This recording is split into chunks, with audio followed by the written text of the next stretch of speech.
এভাবে জানের দুশমনরা তাকে হত্যা করার জন্য তার বাড়িকে বেষ্টন করে আছে।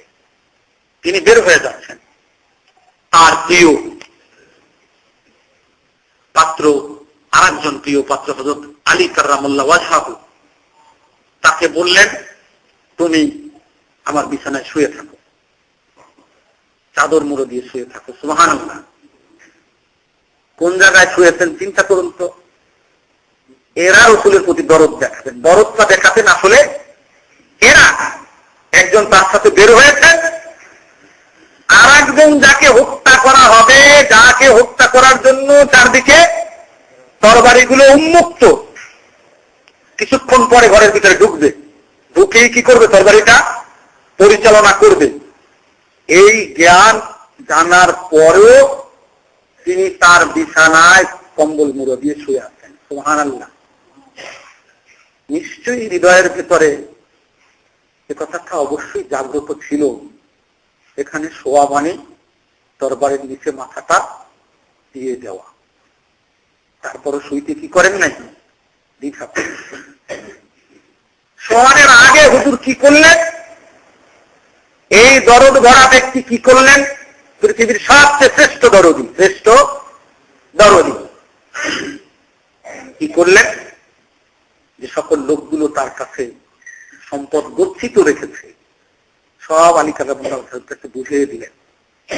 আলী, অমুকের এত রিয়াল, অমুকের এত রিয়াল। ওই সময় রিয়াল না, দিনার দিরহাম ছিল। যে এত দিনার, এত দিরহাম, এটা আছে, ওইটা আছে, পৌঁছিয়ে দিই। বলেন সুবহানাল্লাহ। মানুষের অন্তরে মানবিকতা কিভাবে থাকতে হবে, কিরকম থাকতে হবে, এটা আমাদেরকে চোখে আঙুল দিয়ে রাসূল পাক সাল্লাল্লাহু আলাইহি সাল্লাম এই ঘটনার মধ্যে দেখিয়ে দিয়ে গেছেন। তুমি মানুষ, চরম শত্রু, তোমার দ্বারা সামান্য ক্ষতির সম্মুখীন হবে না।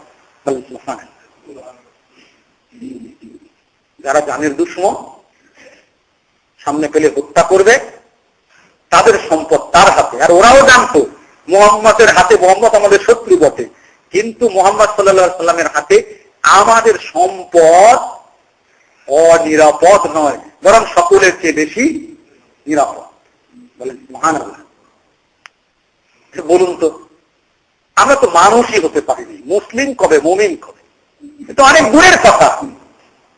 আমরা তো মানুষই হতে পারিনি। মানুষ তো ওনারা, যাদেরকে আল্লাহ নির্বাচিত করেছিলেন, যারা শ্রেষ্ঠ মানবের জন্য দরদ দেখিয়েছেন। আমাদেরও দরদ দেখেন। আমরা দরদ, মৌখিক দরদ দেখাতে ভালোবাসি, দিল দিয়ে অনেক সময় দুরুদও পড়ি না। আর সোজা সোজা কিছু দরদ আমরা দেখাতে চাই, যেগুলো সহজে করা যায়। দুই একবার সালাম জানানো, এরপরে মিষ্টি খাওয়া, দরদ শেষ। না সুন্নতের কোনো প্রতিফলন, না তার কোনো আদর্শের প্রতিফলন আমাদের জীবনে আছে। এই দরদ দিয়ে কিয়ামতের ময়দানে বলেন তো, রাসূলের হাতে হাউজে কাউসারের পানি পাওয়া যাবে? প্রথম পেতে হবে হাউজে কাউসারের পানি। প্রথম কি পেতে হবে? কিয়ামতের ময়দানে রাসূলের হাতে উম্মত যেটা প্রথম পাবে, এটা কি?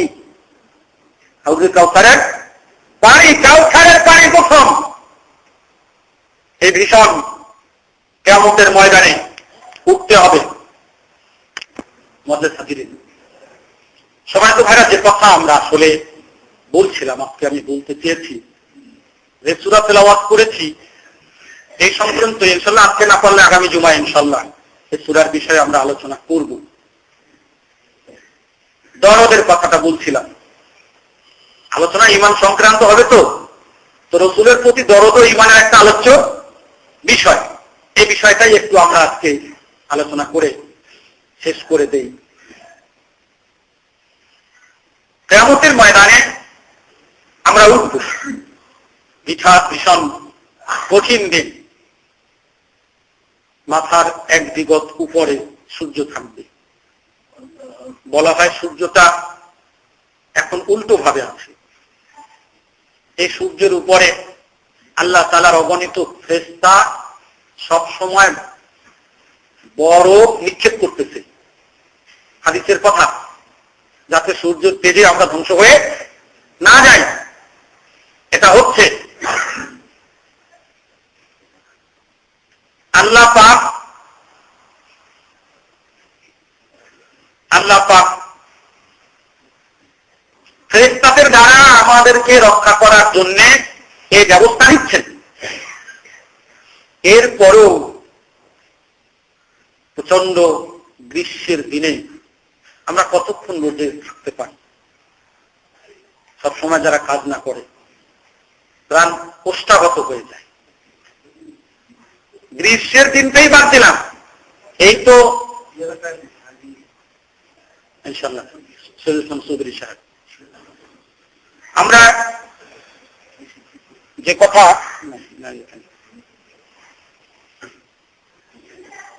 এই গত কোরবানির সময় আমি বাড়িতে গেলাম, এ সময় তো তেমন তেজ নাই রোদের, শীতই তো আয়সা করতে। এই সময় বাবুর্চিরা পাক করতেছে, আমি ওদের শুধু দেখাই দিচ্ছি আর কি।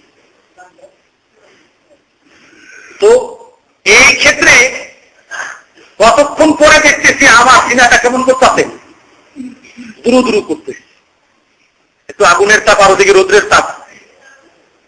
তো চিন্তা করলাম সুবহানাল্লাহ,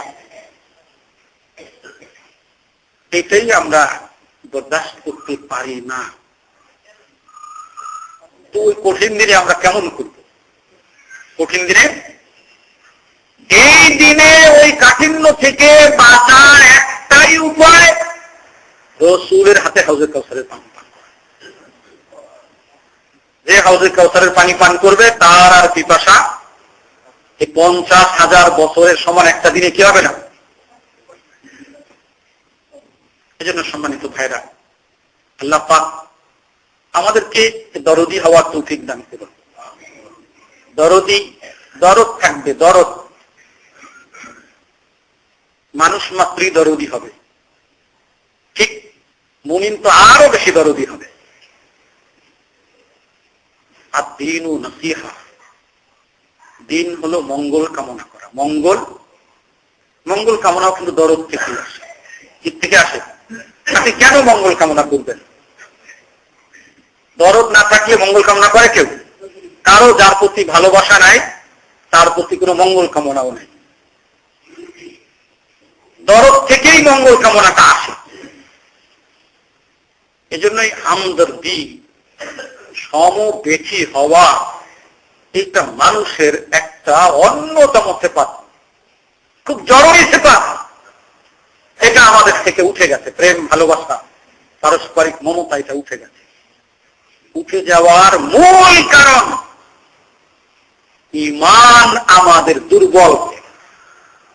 দরদের মূল বিষয়টা ঈমানের সাথে কি সংশ্লিষ্ট। দরদের, প্রেম, ভালোবাসার মূল স্ত্রী এটা ঈমানের সাথে সংশ্লিষ্ট।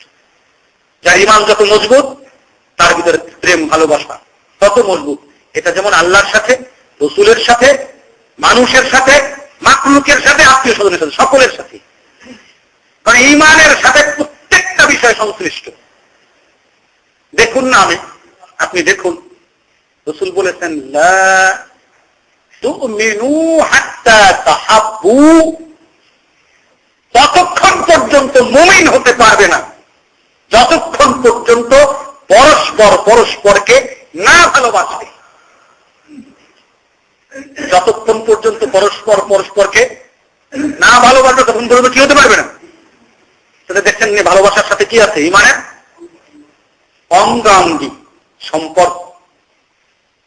যে হাদিসখানা আপনাদেরকে আমি আজকে পাঠ করেছি, মান আহাব্বা লিল্লাহি, যে আল্লাহর রাস্তায় ভালোবাসে, ওয়া আবগাদা লিল্লাহি, আল্লাহর রাস্তায় কারো সাথে শত্রুতা রাখে।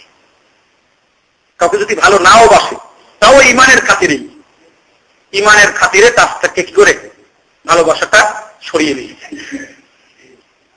ওয়া ক্বালিল্লাহি, আল্লাহর রাস্তায় কাউকে কিছু দান করে, ওয়া মানালিল্লাহি, আল্লাহর রাস্তায় কারো থেকে দান করার থেকে বিরত থাকে। ফাকাত ইস্তাকমাল ঈমান, সে তার ঈমানকে পুরা করলো, সে তার ঈমানকে পুরা করলো। এখানেও দেখেন ঈমান পূর্ণ হওয়ার সাথে ভালোবাসা জড়িত। কি জড়িত?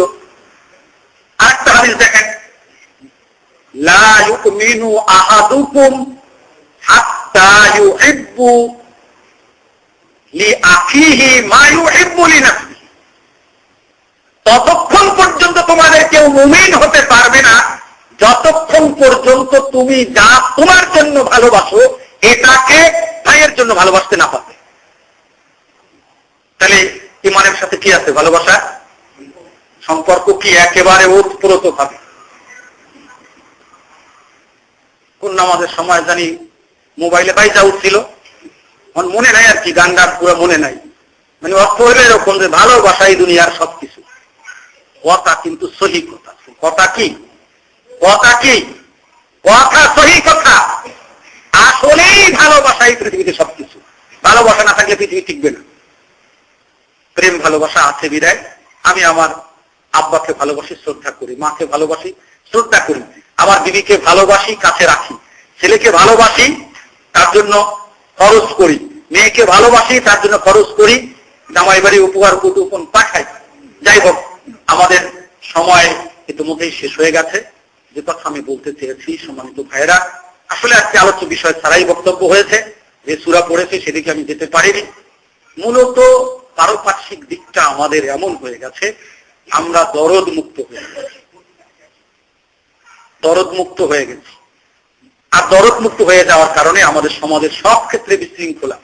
বিশৃঙ্খলা মসজিদেও, বিশৃঙ্খলা বাড়িতেও, বিশৃঙ্খলা সমাজে, বিশৃঙ্খলা বাজারে, সব জায়গায়। এক সমস্যা একটাই, মূল সমস্যা ইমানের দুর্বলতা। আর ইমান না থাকার কারণে পরস্পর ভালোবাসা নেই। পরস্পর ভালোবাসা না থাকার কারণে সমাজে বিশৃঙ্খলাগুলো হচ্ছে। এই জন্য